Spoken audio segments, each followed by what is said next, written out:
Okay, let's talk about one of the most expensive mistakes your company can possibly make. And no, I'm not talking about a failed product launch or some huge marketing blunder. I'm talking about something that happens all the time, a botched onboarding. Today, we're gonna break down exactly how to turn this super high stakes process into, believe it or not, your biggest competitive advantage. So let's just dive right in with a tough question.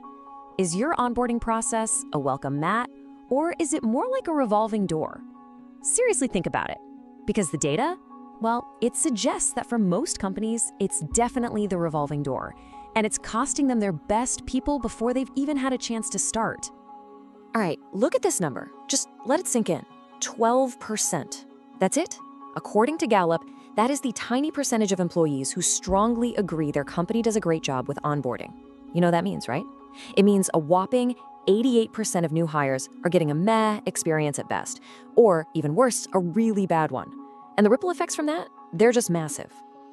And here's where it gets really, really real. Just look at this gap. It's not a gap, it's a canyon. 80%, 80, of new hires who feel like they were undertrained are already thinking about quitting. But what about the ones who feel well-trained and supported? That number drops all the way down to just 7%. This isn't just about making people feel good, you guys. This is about whether they're gonna stick around or not. So how do we fix this? How do we bridge that canyon? Well, the good news is it's not some big secret. The answer is a structured, really thoughtful onboarding process. And listen, this isn't about warm fuzzies. This is about real hard numbers. We're talking about companies that get this right, seeing an 82% jump in retention and a 70% boost in productivity. I mean, those aren't just little improvements. That's a total transformation. All right, so where do we even begin this transformation? Well, it actually starts way before their first day. It's all about nailing that first impression, right from the moment they accept the offer to the moment they head home after day one. This is it. This is where you set the tone for their entire time with your company. Okay, let's talk about something called pre-boarding. You know that weird, awkward silence that happens between a candidate saying, "I'm in," and their actual start date? That's what we're talking about. It's often this total dead zone, but it absolutely doesn't have to be. In fact, it's a golden opportunity to turn those new job jitters into real excitement and show them right from the get-go that they made the right choice. So how do you do it? It's actually pretty simple. These are small things with a huge impact. Get all that boring paperwork done online before they start. Send them a little welcome package with some company swag, show some personality. And please, for the love of everything, have their laptop and logins ready to go. I mean, think about it. Facebook has this 45-minute rule where they aim to get new hires productive in under an hour. That's not some crazy dream. That should be the standard. And now for the main event. Day one itself. Look, a great first day is a balancing act, right? It's a dance between getting them the info they need and making them feel like they belong. Of course, they need to know about benefits and all that stuff, but what they really need is to feel a human connection, a personal welcome, a team lunch. These are the little things that scream, "Hey, you're one of us now." But you know what the single most powerful moment of that first day is? It's when their direct manager looks them in the eye and says something like this. This simple phrase, it's so much more than just words. It's validation. It tells them, we didn't just hire a warm body. We chose you for a reason, and what you're here to do really matters. That, right there, is the bedrock of engagement. Okay, great, so they feel welcome. Check. Now we've got to make them feel effective. The next phase is all about giving your new hires the tools, the knowledge, and the skills they need to not just, get by, but to actually thrive. And that's where the 30, 60, 90-day plan comes in. And please, don't think of this as just another piece of paper. It's a roadmap. It takes all that, "what am I supposed to be doing?" anxiety, and replaces it with pure clarity. It shows them exactly what's expected, how they can get there, and what winning looks like at every single stage. And the best part? They don't have to follow that roadmap all by themselves. Think of it like a dynamic duo of support. You've got the manager, who's like the performance coach, focused on goals and hitting targets, and then you have a mentor or a buddy. They're the tour guide, the person who can help them with all the unwritten rules and inside jokes. You absolutely need both to make someone feel truly supported. Now, let's talk training. And listen, variety here is everything. We have got to forget the old days of death by PowerPoint.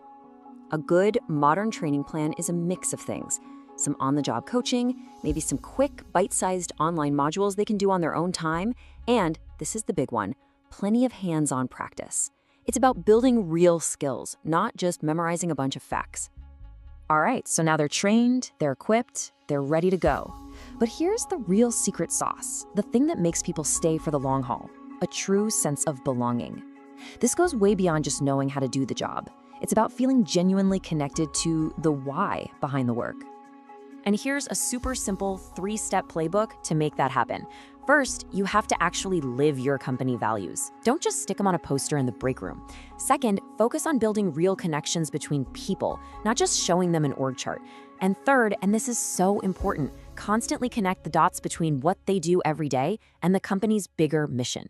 When people feel like they're part of something bigger than themselves, they don't just clock in and out, they really dig in. This next part is maybe the biggest mindset shift you'll have to make. You've got to stop thinking of onboarding as an event. It's not a sprint that's over in a day or a week. It's a journey. It's a marathon. It's an ongoing commitment to helping your new hire succeed.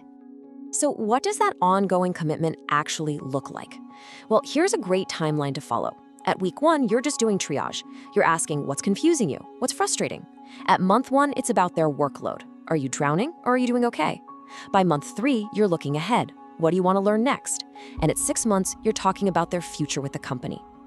Every single one of these check-ins is like making a deposit in a trust account. Okay, so as we start to wrap up, let's quickly talk about what not to do. Think of these as the common traps that can totally sink your onboarding ship. First, treating it like a one-day event and then radio silence. Second, the classic information fire hose, which just paralyzes people. And maybe the worst one of all, the manager who's just nowhere to be found. Avoiding these pitfalls is just as crucial as doing all the right things. And that second trap, the process over people problem, it's way more common than you think. Get this, 58% of companies basically admit their onboarding is all about process and paperwork, not about people. I mean, when you do that, you're sending a crystal clear message. You're saying you're a cog in the machine, not a person. And that is how you kill engagement dead in its tracks. So let's just pull this all together and reframe this whole thing.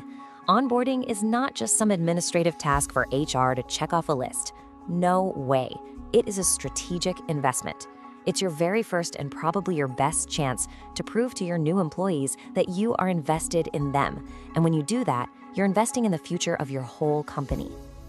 I mean, here's the bottom line, laid out as clearly as possible. On one side, you've got the costs of getting it wrong. Constant turnover, low productivity, people who just don't care. It's like a slow poison. And on the other side, you've got the returns of getting it right. Loyalty, incredible productivity, and people who are truly engaged. It's like rocket fuel. The choice here, it isn't just obvious, it's absolutely critical.